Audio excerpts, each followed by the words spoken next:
Vous connaissez tous Zahia Rahmani, et donc je ne vais pas la présenter avec les mêmes détails que les autres intervenants. C'est évidemment elle qui dirige le programme d'art et la mondialisation à l'INHA, qui a créé le groupe l'Observatoire Global Art Prospective, dont je fais partie, qui était aussi, ça c'est important de le souligner, co-commissaire d'une exposition Made in Algeria qui a été présentée au MUSEM, suite à un programme dédié à la cartographie et à la captation coloniale, j'utilise les termes de Zahia Rahmani. Au MUSEM, elle a été présentée en 2016. Et plus récemment, elle a organisé l'exposition Sismographie des luttes, que vous avez peut-être eu l'occasion de voir ici à l'INHA, et qui a aujourd'hui une circulation internationale. Elle a été présentée dans le cadre de la Biennale de Dakar, et peut-être c'est quelque chose sur lequel elle pourra revenir dans le cadre, après l'intervention d'Emmanuel Cherel, et aussi au Gallatin Center à New York University. Et je sais que ce n'est que le début de cette circulation. Et elle est évidemment aussi l'auteure de plusieurs romans, d'une trilogie consacrée à des figures contemporaines. Je la cite à nouveau, d'hommes bannis. Vous les connaissez, Mose, Musulman roman, France récit d'une enfance. Et elle va s'exprimer sur les fonds de Victor Tardieu. Et je sais que ce sont des fonds qui attirent une grande importance, qui attirent de plus en plus de chercheurs. Et Chung Daivo, qui nous rejoint, j'en suis ravie, cet après-midi de Hong Kong, aura l'occasion de se pencher sur ces archives lorsqu'elle reviendra à l'INHA. Ensuite, nous aurons le plaisir d'entendre Emmanuel Cherel. Emmanuel Cherel travaille articule une réflexion énormément avec les artistes. Elle travaille sur les dimensions politiques de l'art. Elle a fait des études en géographie, en sociologie et anthropologie. Je remonte un petit peu en arrière pour expliquer son champ très vaste de recherche et sa transdisciplinarité, ainsi qu'en histoire de l'art. Elle privilégie donc, vous l'aurez compris, des outils interdisciplinaires. Enseignante titulaire en histoire de l'art à l'École supérieure des beaux-arts de Nantes Métropole, elle y mène le projet de recherche Pensée archipélagique. Archipélique, excusez-moi, j'écorche le mot. Actuellement, ces recherches portent sur les configurations hétérogènes de la mondialisation et leur impact sur l'art en histoire. Je fais référence à une publication récente très importante avec Fabienne Dumont sur l'art et la postcolonialité. Je ne citerai pas tous les artistes avec lesquels elle a travaillé. Nous parlions plus récemment entre nous d'une collaboration avec Mathieu Abokoninck, mais il y a aussi Bouchra Khalili, Latifa Labassi et bien d'autres qu'elle aura, je l'espère, le plaisir d'évoquer. Et c'est autour de la collaboration et du programme qu'elle mène à Dakar, dans le sein de son école d'art, qu'elle a initié, qu'elle a poussé de bien des façons qu'elle va nous parler. J'introduirai peut-être, par manque de temps maintenant, les deux autres intervenants de l'après-midi après la pause café. Donc je cède la parole tout de suite à Zahia Rahmani. Alors Délica, je te remercie infiniment.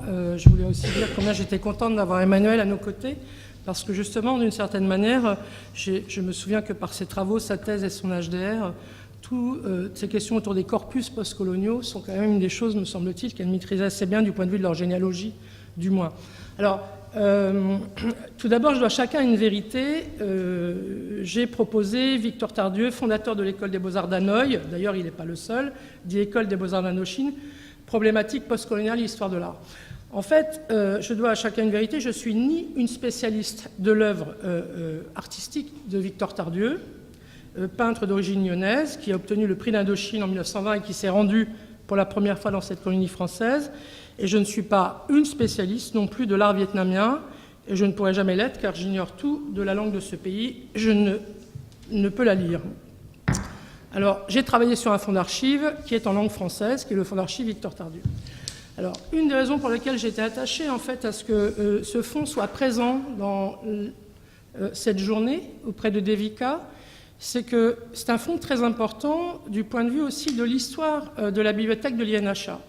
Le fonds a été acquis par l'INHA, sa bibliothèque, sur les conseils à l'époque de la directrice des collections qui était Madame Dominique Morellon, suite au fait qu'il y avait eu ce qu'on pourrait appeler une proposition sur laquelle il y a eu une négociation et une acquisition de ce fonds auprès de la famille. Je dirai un mot tout à l'heure. Auprès de la famille et la petite-fille de Victor Tardieu.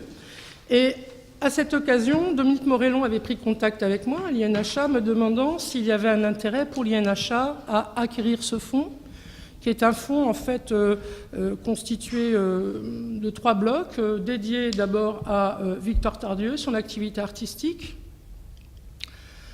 Une autre partie qui est plus personnelle, ses échanges, et puis ses écrits, on va dire.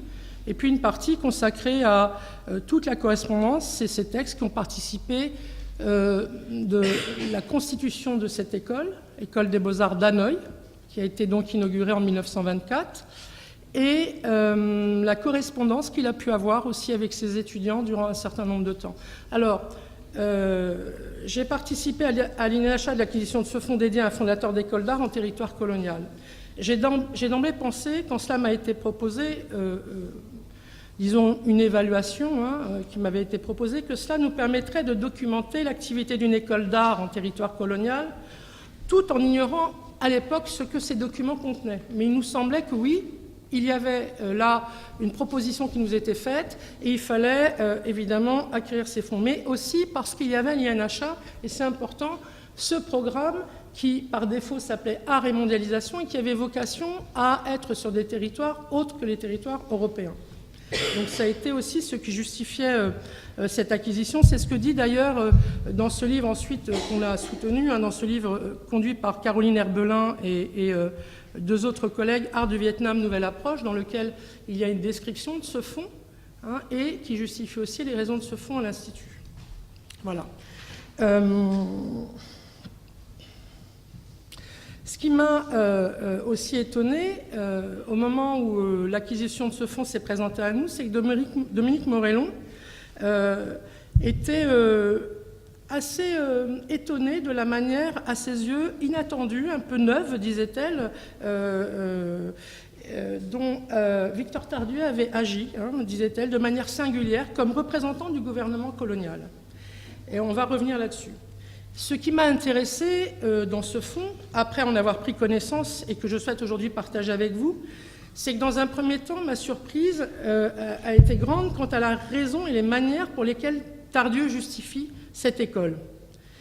Il me semble qu'il a un exemple assez singulier d'administrateur artiste, parce que c'est un artiste, qui envisage l'expansion civilisatrice de la France, il l'écrit vraiment comme ça dans ses textes, non pas sur le mode de l'application de pratiques françaises, de pratiques artistiques exercées en France qu'il faudrait appliquer à un autre territoire, mais, écrit-il, soucieux de mettre en pratique les modalités critiques propres à ce qu'il pense être la dynamique critique ou intellectuelle, dit-il, propre à ce qu'il appelle les Lumières, et qui, selon lui, ne sont effectives, ces choses qu'il nomme les Lumières, c'est-à-dire une dynamique critique, que si elles s'appuient sur un modèle d'établissement qui a vocation à accueillir une pensée critique. Et là, il dit, il faut créer une école d'art pour avoir des artistes en Indochine.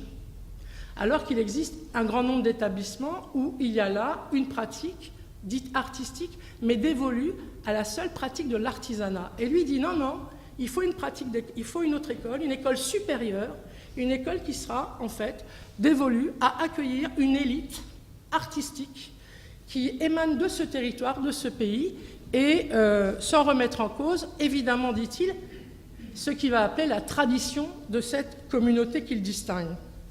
En ce sens, il pense qu'il ne peut y avoir de telle expérience intellectuelle que si l'établissement s'évertue non pas à recopier et réitérer en permanence un modèle artisanal, mais qu'il soit capable de puiser dans, tu as employé ce mot, l'agency de sa tradition, c'est-à-dire le pouvoir performatif de sa tradition, n'est-ce pas, la perpétuation, à l'intérieur de ce pouvoir-là, la perpétuation d'une modernité qui serait propre à l'Indochine. Et donc là, dit-il, à ce qu'il nomme le peuple vietnamien.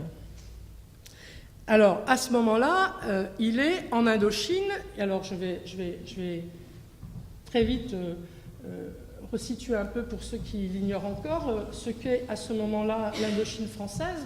C'est une zone géographique, j'ai tenu à reprendre un peu ça, c'est une zone géographique qui est peut-être considéré comme un territoire riche pour la France à ce moment-là, et qui est composé en fait de 3 territoires, le Vietnam, le Cambodge et le Laos. Alors là, on verra une situation géographique un peu plus élargie, autour duquel se trouve aussi la Birmanie, l'Empire de Siam, qui en fait concerne la Thaïlande, et puis au nord, on voit bien la Chine. Et puis, pour vous montrer un peu plus le découpage tel qu'il était de l'Indochine française, c'est un découpage donc, qui réunit 3 territoires, 3 entités avec ce qu'on pourrait appeler un régionalisme bien distingué, ce sont ce qu'on appellerait des comtés, ou des cantons, en fonction de ce qu'on peut y lire. Et on voit donc ici une région qu'on appelle la région du Tonkin en haut, une région très très importante, la plus importante, qui est celle qu'on nomme Annam, et qui est un terme chinois qui veut dire presque le sud pacifié, d'après la traduction que j'ai pu en lire. Et puis cette partie du sud Vietnam qui est la Cochinchine. Et la Cochinchine, le pays Annam et le Tonkin forment le Vietnam. Voilà.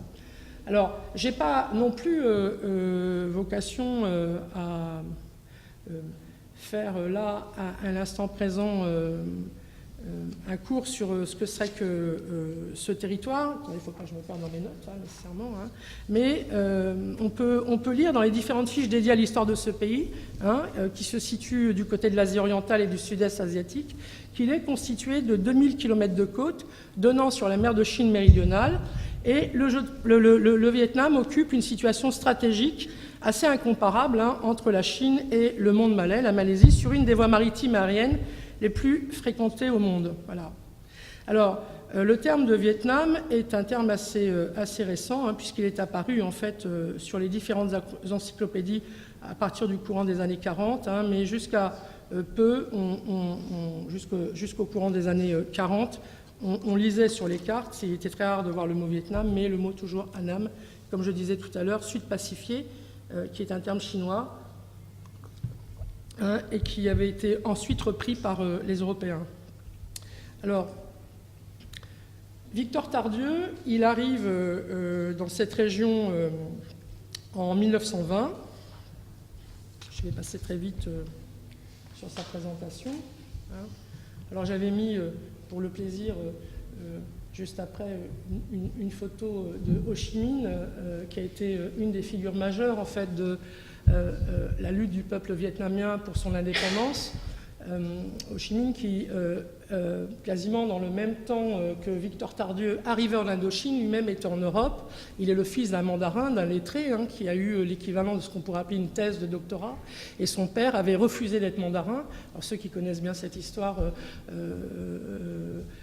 comprennent aussi tout le tissu fort politique que Ho Chi Minh a pu, d'une certaine manière, instruire avec sa filiation et sa parentalité. Son père, qui va refuser de négocier, de travailler avec ce qu'on pourrait appeler l'administration française, et va pratiquer finalement la médecine dans une zone rurale du pays d'Annam. Et donc, il a, comment dire...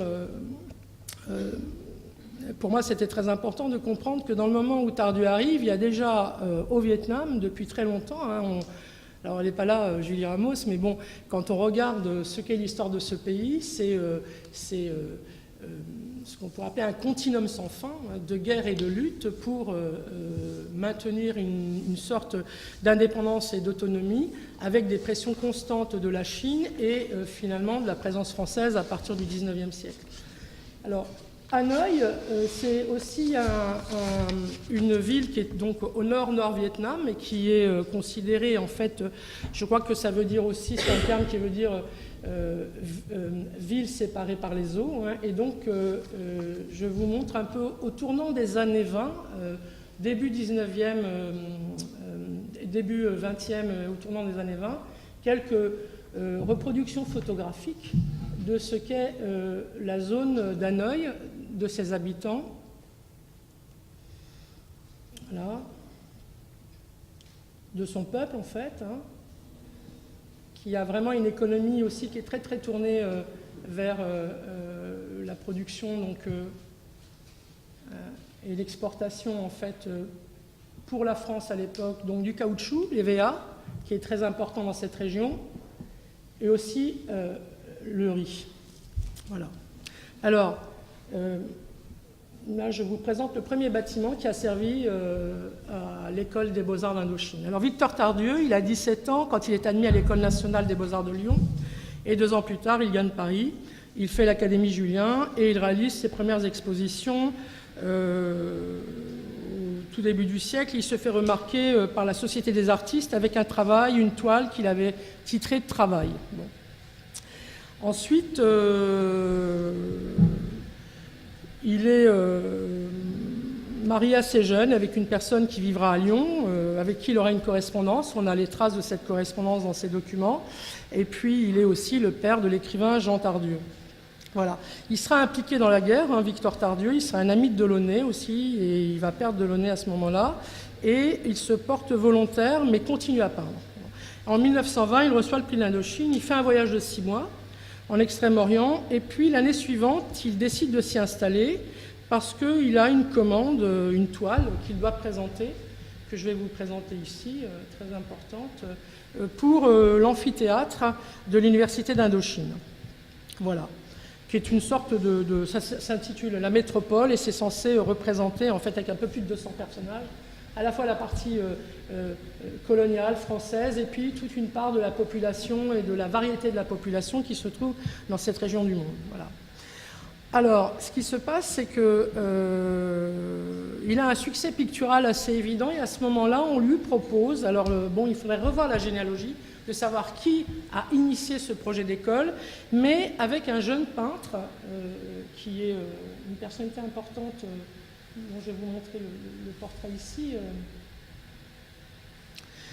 Nguyen Nam Son, et sous l'égide de l'administration coloniale, ils vont réfléchir donc à la mise en place d'une école supérieure des beaux-arts d'Indochine, destinée, dit-il, à former de véritables artistes parmi les jeunes gens de la population.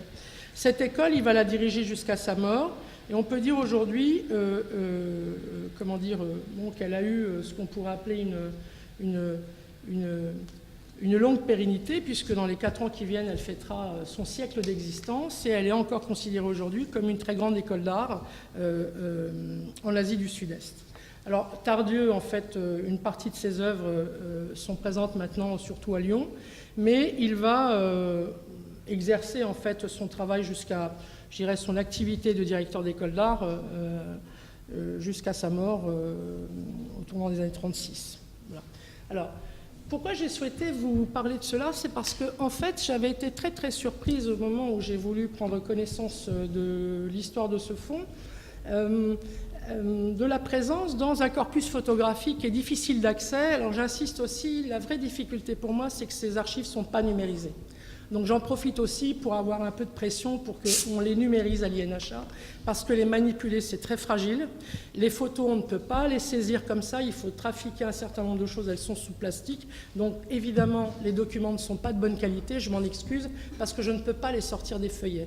Et donc je les manipule avec et des gants, mais aussi sous cellophane, avec de la lumière qui arrive de partout, donc je n'ai pas pu sortir nécessairement de bons documents, un peu comme cette photographie de ce peintre dont je vous parlais, qui a été un des fondateurs de l'école et dont je n'ai pas eu meilleure qualité photographique, et là un peu plus âgé au tournant des années 1937. Voilà.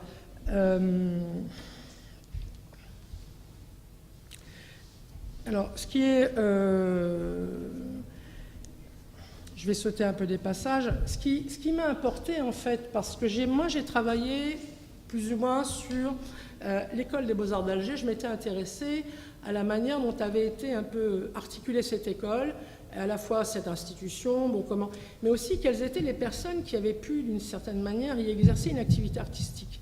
Ce qui m'a stupéfait, en fait, dans cette école, c'est que d'emblée, il dit, cette école, elle est destinée à la population vietnamienne. Et elle est faite pour des Vietnamiens. Alors, très vite, quand cette école va être mise en place, il va falloir faire 2 choses. Et là, Tardieu, c'est là où vous allez voir dans les documents d'archives. Alors, je tenais à vous montrer un modèle de carte qui va être établi, ce n'est pas rien, mais dans les archives, et c'est ça qui est passionnant, c'est que voilà un homme qui est artiste et qui va essayer de construire un discours critique pour justifier une chose, c'est qu'il y a un art vietnamien, que cet art vietnamien a connu un certain nombre de pérégrinations, mais il se fait historien d'art, à partir d'un ensemble de documentation et d'annotations, pas toujours faciles à lire, mais qui sont en fait ses archives. Ces archives d'une très grande qualité. Donc là, il faut parfois se munir d'une loupe pour pouvoir entrer dans certains documents, mais vous avez un certain nombre de choses. Expliquer la formation intellectuelle des artistes chinois, expliquer leur style, dire que le jour... Il y a constamment chez Victor Tardieu un apport d'un savoir issu de ce qu'il appelait la tradition artistique chinoise. Il va apporter aussi tout un travail sur la pratique sculpturale khmer et il dit en quoi l'architecture amanite, l'architecture vietnamienne se distingue, a une qualité, a une histoire et comment... le modèle colonial, avec sa tendance à vouloir systématiquement faire des artefacts artisanaux, vont finalement faire disparaître cette compétence artistique propre à la société amanite dont il parle, au profit, dit-il, de productions artistiques qui sont une sorte de mixte, d'influences diverses et variées, qui n'insuffleront jamais la possibilité, alors c'est son énoncé, d'instruire une modernité au Vietnam. Et donc, pour cela, dit-il, il faut penser des modèles d'établissement pédagogique qui soient tournés vers une pédagogie qui a pour seule vocation de produire une élite restreinte, très restreinte, dit-il, évidemment, et susceptible ensuite d'enseigner, puisque toute sa bataille ensuite, ça va être de faire que ces artistes aient un statut d'enseignant et ensuite dirigent et travaillent dans toutes les écoles d'art d'Indochine, et aussi qu'ils aient ce qu'on pourrait appeler aussi une rémunération qui leur permette... Alors tout le problème de Victor Tardieu, et ça on s'en rend compte quand on rentre dans ses archives, c'est qu'évidemment, il établit un modèle d'école propre, copié sur ce que serait le modèle européen, mais il n'y a pas ce que Naipaul appelle, quand il parle de la littérature, le système de l'art qui permet aux artistes, en fait, d'avoir une vraie existence artistique. C'est-à-dire que très vite va se poser le problème de la visibilité de leur travail, de la viabilité aussi de cet exercice qui est être artiste au Vietnam et pas être artisan. Et donc, je voulais juste vous montrer donc, ces fonds pour s'en faire un peu une idée. Et puis parce que là, j'insiste, je veux vraiment qu'on les sauve, c'est-à-dire je veux qu'on les numérise parce que bientôt, cette encre, elle risque de disparaître. Et en fait, dans ces textes, de manière comme ça, subreptice, sous-jacente constamment, il y a un savoir conséquent, très important, sur ce qu'est la société indo-chinoise de ce moment. Parce qu'elle est en fait constituée, comme toujours avec le modèle colonial français, avec ce goût de la classification, un inventaire incroyable de toutes les influences artistiques qui s'exercent dans le territoire. Ce n'est pas 1, 2, 3, mais c'est vraiment jusqu'à 20 énoncés sur les différentes langues, les différentes cultures. Donc déjà, c'est aussi une mémoire très importante, me semble-t-il, aussi pour les Cambodgiens, Laotiens et Vietnamiens. Alors, partant de ce fait-là, il met en place donc cette école. Cette école, il écrit un texte fondateur. Je ne vais pas vous le lire là, mais je vous en donnerai un exemple après pour un autre. Il écrit un texte, il justifie évidemment pourquoi il faut faire cette école, qui deviendra l'école des beaux-arts d'Indochine, et ensuite l'école supérieure des beaux-arts du Vietnam, et maintenant. Et il dit une première chose, il dit surtout cette école, il faut qu'elle soit collée à l'université. Elle ne peut pas être autonome et indépendante, il faut que les différents savoirs qui s'exercent dans l'université puissent se croiser à l'intérieur de cette école. Ça, c'est une très bonne chose. Et au moment où se crée cette école, par décret, Donc je vais un peu avancer vite sur les archives parce que je voulais juste vous les montrer. Mais donc là, on voit les quelques feuillets qui montrent très très bien en fait comment il pense le document. Donc là, vous avez par exemple tout le paragraphe qui dit enseignement du dessin. Ensuite, vous avez là, c'est d'autres notes que j'ai glissées. Oui, où il y a d'abord les premières notes. Il y a des inspecteurs d'enseignement professionnel. Il n'y a pas d'inspecteur de beaux-arts. Il n'y a pas d'école supérieure de beaux-arts destinée à former des artistes. Bon, il y a toute une série de petites notes comme ça. Il dit, voilà, il y a eu des écoles avec des artistes dessinateurs ou techniciens capables d'aider les chefs d'entreprise et par la suite devenir des décorateurs de talent. Mais le but a-t-il été atteint? Est-il sorti de ces écoles des décorateurs de talent? Vous voyez, c'est toutes ces petites questions qui en plus sont toujours, je dirais, très actives et vivantes encore aujourd'hui quand on se pose la question dans certaines zones du monde de qu'est-ce que ça peut signifier de pouvoir produire un art dit vivant et contemporain, qui puisse s'ancrer aussi dans ce qu'on pourrait appeler des présupposés matériels propres au territoire. Je le dis comme ça. Donc vous avez ces petits feuillets-là. Alors, sachez que ça a pris du temps d'aller feuilleter tout ça, je vous préviens, parce qu'on n'y a pas accès si facilement finalement, même si... voilà. Et puis ensuite, alors pardon, il y a aussi une note très intéressante, difficile à lire mais très intéressante, qui se déplie, où il écrit ce que peut être un art indigène. Comment il le distingue, cet art indigène, de l'art, lui, qu'il voit se perpétuer dans l'école des beaux-arts qu'il envisage, école des beaux-arts dans laquelle, évidemment, les enseignants seraient indo-chinois. À partir du moment où une première génération serait formée, il envisage que cette école, dans un premier temps, les étudiants y soient pour 4 années, et ensuite 5 années. Voilà. Et puis voilà le document qu'il remet, ce rapport concluant d'une part à la modification du prix de l'Indochine, la nécessité de la création d'un musée d'art occidental. Donc c'est d'abord la question de l'éducation artistique, et comme c'est un homme qui se laisse jamais limiter par ce qu'il fait, il réclame constamment, on s'en rend compte dans ses courriers, donc il dépose le rapport sur l'éducation artistique, mais il en profite pour dire qu'il faut changer le prix d'Indochine. Et puis, se dit-il aussi, maintenant qu'on crée cette école, il faut créer un musée d'art occidental à Hanoï. Je me permets de vous soumettre les projets de lettres adressés au département, vu leur annoncer. Voilà.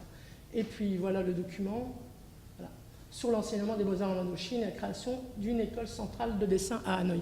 Alors, c'est un document assez intéressant du point de vue de l'histoire de l'art qu'il faut vraiment s'approprier pour pouvoir aussi le déconstruire et puis voir aussi quelles sont les parts...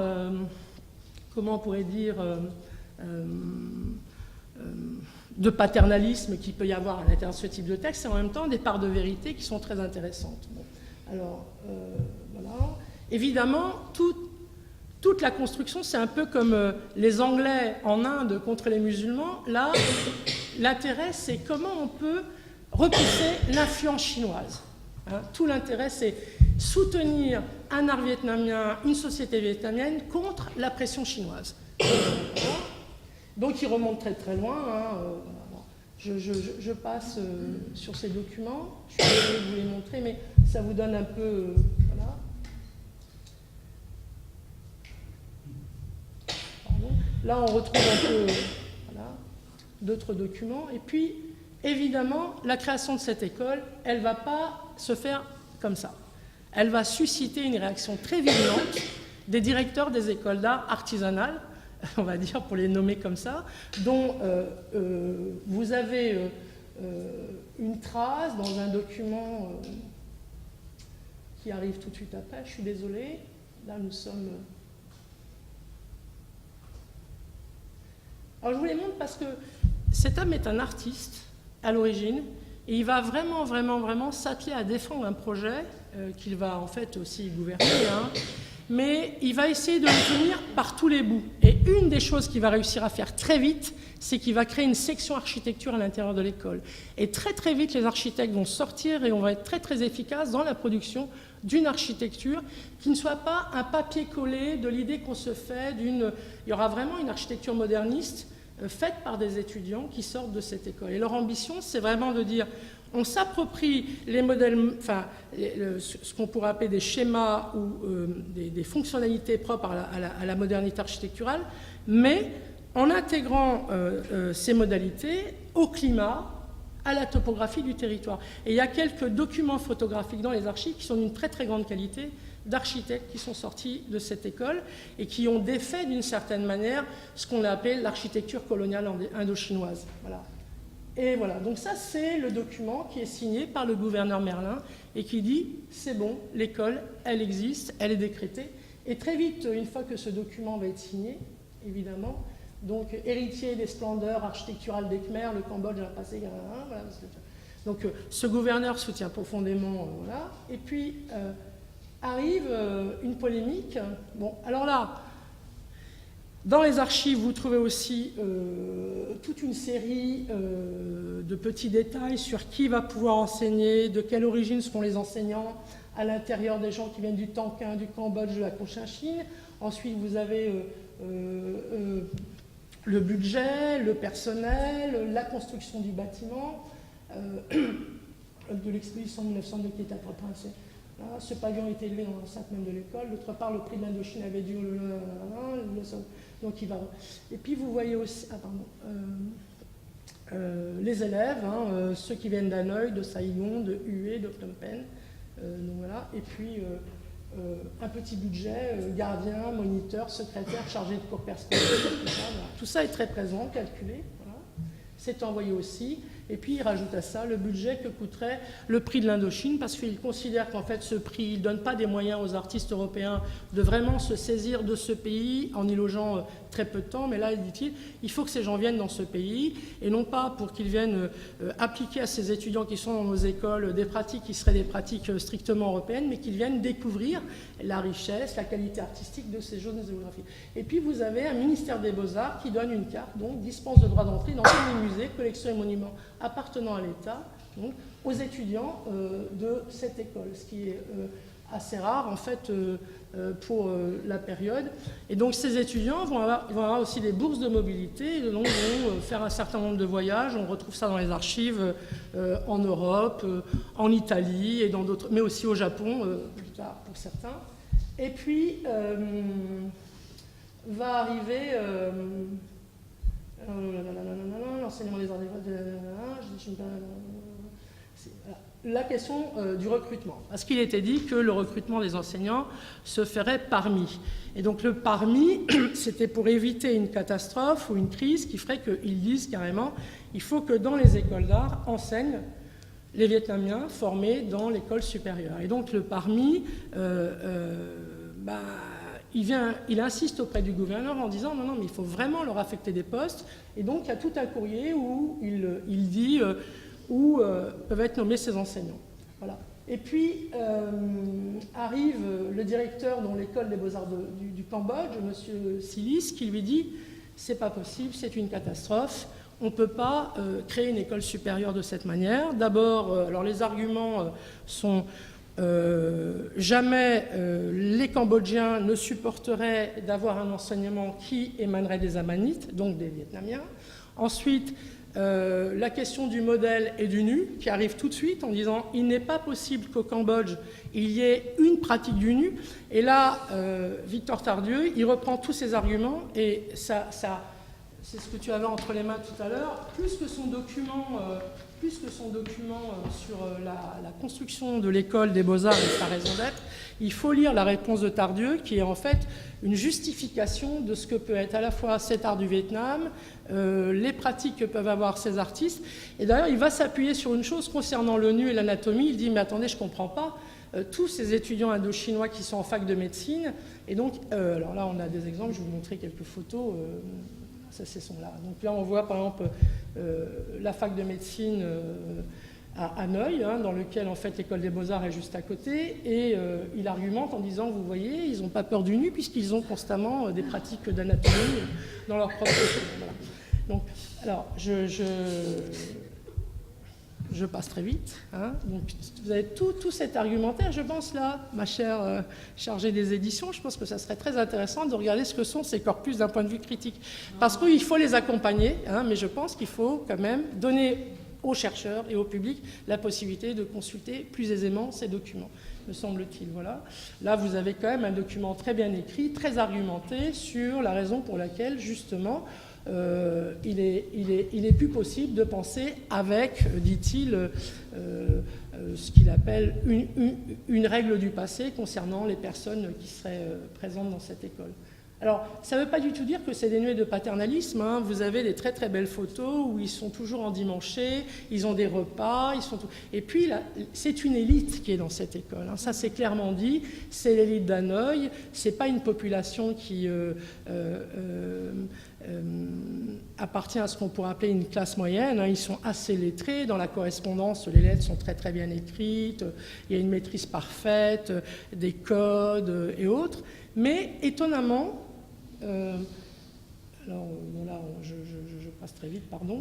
J'ai dû opérer des sélections, mais j'ai pas tout opéré, hein. C'est juste pour vous montrer que le volume est conséquent pour répondre à une seule lettre, hein. D'accord ? Où on l'attaque parce que on ne peut pas, en fait, donner des moyens à ces jeunes gens pour devenir des intellectuels. Parce que tout l'argument de Tardieu, c'est qu'à travers une certaine pratique du dessin,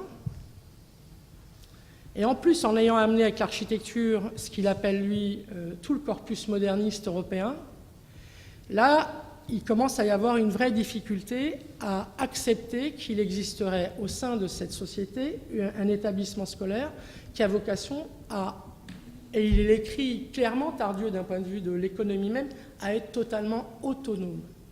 Mais il faut entendre la notion d'autonomie de deux façons, c'est-à-dire, ils sont auteurs de leurs œuvres et ils doivent vivre avec cette production-là. Alors, bon, ça c'est très... Puis après, il y a son document où il va d'emblée réinsister pour que s'exerce un musée des Beaux-Arts à Hanoï. Ça, ce sont les brouillons qui ont servi à écrire cette lettre, là aussi. Évidemment, dans les brouillons, vous avez... Alors là, le brouillon, il est d'une propreté inouïe, c'est-à-dire que c'est carrément mot pour mot le texte qui va être dactylographié. C'est le brouillon qui... Et on sent que c'est écrit avec une maîtrise incroyable, un jet de colère, il a bordé ce qu'il avait à dire. Voilà. Et puis ensuite, il revient dans un prochain courrier sur le développement du prix d'Indochine et le développement aussi d'un musée des Beaux-Arts. Bon. Alors, un exemple aussi de la manière dont Tardieu s'explique. En 1931, il est très en colère parce qu'il a proposé à ce qu'un étudiant de l'école puisse intégrer un atelier de fonderie à Paris parce qu'il n'y a pas de fonderie au Vietnam, il n'y a pas d'atelier de fonderie. Et donc, vous le lisez là, donc finalement, cet étudiant de l'école des Beaux-Arts d'Hanoï, école supérieure des Beaux-Arts d'Hanoï, qui a une bourse de mobilité pour être à Paris, l'établissement Île-de-Vallée, on lui refuse en fait cet étudiant. Et donc l'argument est le suivant: j'ai été profondément surpris de la réponse que vous avez faite à ma demande d'accepter dans vos ateliers un des élèves sculpteurs distingués pour qu'il s'initie à l'art du fondeur, qui est à peu près ignoré dans son pays. Notez que c'est dans ce but que le gouvernement général de l'Indochine l'a envoyé spécialement en France comme boursier. Hein. Il ne s'agit donc nullement de fonder, alors vous voyez la suite, quelque part une maison de commerce. Il s'agit, l'action, il s'agit de, voilà, l'action civilisatrice de la France, voilà. Et là il dit, il revient sur l'exposition coloniale qui vient de se finir aux portes de Paris et qui a été un très grand succès où étaient présents un certain nombre de ces artistes de l'école. Et là, nous, fonctionnaires coloniaux, nous nous efforçons d'éduquer un peuple, de créer une nation à l'image de la France, et lorsque nous vous demandons votre collaboration, vous répondez que vous, je ne sais plus, voilà, c'est ça. Hein, c'est surtout la phrase qui marque, c'est on ne veut pas de concurrents. Voilà. Hein. Cependant, ce n'est pas à vous qu'il s'agit de créer des concurrents, mais aux Chinois et aux Japonais. Hein. Je ne peux m'empêcher de vous dire à nouveau combien je suis étonné de la réponse qu'on vous donne dans votre... voilà. Donc, il lâche jamais. Hein, voilà, il défend ses étudiants. Et puis, Là, on voit, comme vous le savez, j'étais vivement ému par les lignes injustes que le rapport de l'instruction publique au Conseil du gouvernement consacre à l'école, parce qu'on lui a envoyé en fait un professeur de mathématiques pour évaluer son école, et ça, il n'est pas du tout d'accord, parce que les écoles, à ce moment-là, dépendent d'un certain type de ministère, qui n'est pas le ministère de la Culture, nécessairement. Encore aujourd'hui, c'est le ministère de l'Industrie. Et donc, il y a tout un courrier, comme ça, où il va réfuter point par point, ce qui va être... Voilà. Et puis très vite, on va voir donc se mettre en place, ça c'est la première année, donc les professeurs et les premiers étudiants. Et puis on va voir arriver chaque année donc, les photos de promotion, elles n'y sont pas toutes, hein, mais de l'école. Là on voit un des ateliers de l'école, c'est 1920-1929, Université d'Indochine, École des Beaux-Arts. Voilà. Donc j'ai pas pu situer la date, hein, c'est dans les archives, ça se présente de cette manière, vous voyez. Donc il y a mixité, on voit 2 femmes et des hommes et du nu. Hein. Et puis ici vous avez le cours d'architecture. Voilà, donc l'architecture est venue juste un peu après. Un établissement scolaire où en fait... Alors ce qui m'a vraiment touché moi, hein, c'est que j'ai essayé de trouver le même type de document concernant surtout l'Algérie, pas la Tunisie, ça s'est joué autrement. Et ça, c'était très difficile de découvrir ce type même, alors je ne vous l'ai pas mis, mais il y a là, par exemple, un document hein, qui liste les étudiants qui sont sortis diplômés 1930-1901 dans la section architecture et la section dessin, peinture, modelage. Évidemment, c'est très... Voilà, ils sont tous indo-chinois. Alors, ce qui est impensable pour... la même période en Algérie. Alors que l'un des empereurs indo-chinois qui avait été en fait très très proche du mouvement anticolonialiste à la toute fin du 19e, il y a eu une thèse remarquable de fait là-dessus, hein, a été envoyé en exil en Algérie et est devenu une des figures de la communauté artistique algérienne. Amandine Bellard, je crois, a fait une thèse sur cet homme qui était aussi son arrière-arrière-grand-père. Voilà. Mais voilà, je vous montre ces documents. Bon, un exercice de la vie de ces étudiants, donc on voit bien que c'est une élite, hein, voilà. Il y a quelques faits, photographies, il y a très peu de documents, mais c'est des documents qui nourrissent aussi, voilà. Et puis ici, vous avez, l'archive le montre, hein, Victor Tardieu entouré des membres de la Société Annamite d'encouragement de l'art et l'industrie, donc et là on est en 1936. Mais il y a une société d'encouragement des arts et qui, pour la plupart, en fait, regroupe la plupart des artistes et des intellectuels d'Hanoï. Et puis, on voit aussi dans différents salons qui ont lieu... alors là, c'est une série photographique. Ah, il me manque... Ah, ça a sauté, dommage. C'est un artiste qui s'appelle... Hanin, mais j'ai pas mis toutes ces photos en fait, et là c'est le portrait d'une jeune artiste peintre hein, qui est présentée, et on voit, c'est difficile à lire, mais c'est Lei Tidun, et là vous avez donc une série de Voan Nin qui est en fait ce photographe. Il y aura aussi une part importante de pratiques photographiques parmi les artistes, et puis on voit les différentes expositions, des productions artistiques et du bronze dans différents salons en Indochine, et des expositions de ce travail artistique. Voilà. Alors, salon 1, je vais aller très vite. Voilà, là c'est pareil. C'est un travail photographique fait par toujours Voanine, salon 37. C'est le portrait et cela sont en fait vraiment des constructions photographiques. Hein. C'est de la photographie. Et puis... ah pardon, ça a sauté. Hein. Et je vais terminer un peu là-dessus et revenir sur ce que... Et puis en 1936, je crois, c'est cela, je l'ai noté, mais il va publier un long texte critique hein, qui s'appelle « La naissance d'un anamite original ». Et donc on revient sur la même problématique du début, ce qui justifiait l'école en 1924, et puis une décennie plus tard, une fois qu'il y a eu X promotions, venir asseoir et dire voilà, il y a un art anamite original, et puis derrière cela, il va énumérer un certain nombre d'artistes. Je tiens à dire que parmi les nombreux artistes qui ont été dans cette école, un grand nombre d'entre eux sont des figures majeures. Et puis certains ont été très très impliqués en fait dans l'accompagnement de la lutte du peuple vietnamien, et dont un très important qui Toc Nong Van, qui lui est mort carrément à Dien Bien Phu, mais qui était un des anciens de l'école de Tardieu. Voilà. Donc, ce qui m'intéresse dans la présentation que je fais là et l'existence de ces corpus, c'est qu'il me semble parfois que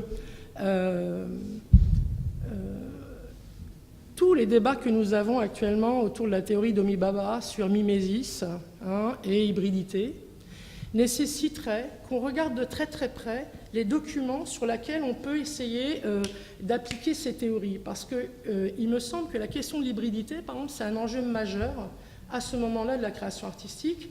Mais qu'est-ce qu'on entend par hybridité? Qu'est-ce que c'est? Et est-ce qu'on est vraiment dans un art qui ne serait pas propre au territoire? Est-ce que c'est... Alors là, c'est... tout à l'heure, c'était une question qui était posée. On est dans... Je ne perds pas de vue qu'il y a une misère atroce en Indochine, qu'il y a des conflits constants et partout, et que dans le même temps, il y a une élite qui, à la façon en fait de Jameson, se retrouve à devoir soit jouer le jeu de la modernité, pardon, je vais le dire comme ça, et être pris dans une sorte d'individualité, et un certain nombre vont par contre partir en Europe, exercer un art, vont avoir une carrière, d'autres vont un peu plus ou moins disparaître, et les autres vont être porteurs d'un projet collectif. Et là, on est plus dans un modèle plutôt métaphorique. Alors, du point de vue des œuvres, j'ai pas envie de rentrer dans une analyse parce que ça, c'était pas le lieu, mais se rendre compte quand même que à l'intérieur de la société vietnamienne, dans des conditions assez adverses, c'est mis en place un modèle de pratique artistique. Et quand on veut aujourd'hui lire ce que les jeunes gens racontent de l'école, on est stupéfait de voir les témoignages, je dirais, extrêmement élogieux, valorisants de ce qu'a été cet établissement. Donc là, on voit les étudiants à l'enterrement de Victor Tardieu. Je vous montre ça très vite. Il y a une procession immense à Hanoï autour de ce personnage, des bustes qui lui sont consacrés. Et puis là, on voit par exemple ces immenses corbeilles de fleurs amenées, et puis la longue file des administrateurs coloniaux et de tous les personnels et des étudiants qui le suivent. Voilà. Et puis on retrouve aussi dans les archives un certain nombre de promotions.